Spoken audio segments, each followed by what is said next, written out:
Shiva recording studio नगछिया 0 माइल।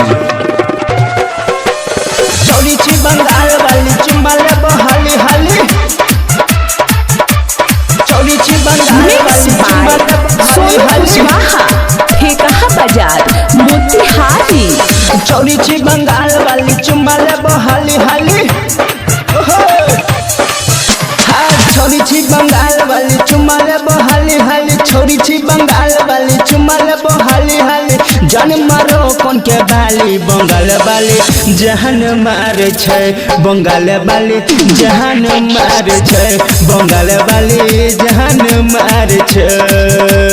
साली छी बंगाल वाली चुम्बाले बहाली हाली, जान मारो कौन के बाली बंगाल वाली जहान मारे छै।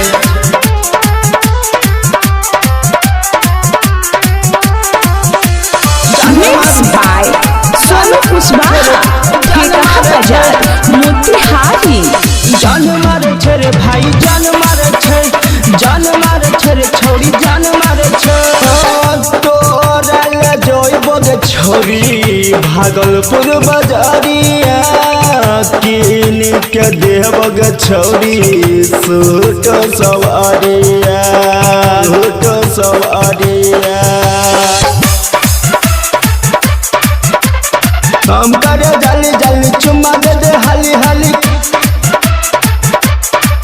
हम काम करे जल्दी जल्दी चुम्मा दे दे हाली हाली। जान मारो कौन के बाली बंगाल वाली जहान मारे छै, बंगाल वाली जहान मारे छै, बंगाल वाली जहान मारे छै, बंगाल वाली जहान मारे छै, बंगाल वाली जहान मारे छै, जहान मारे छै।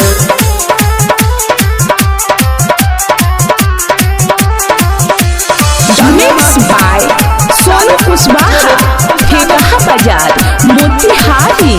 जान मारे छे रे छोरी, जान मारे छे, बंगाल वाली छोरी हमरा जान मारे छे।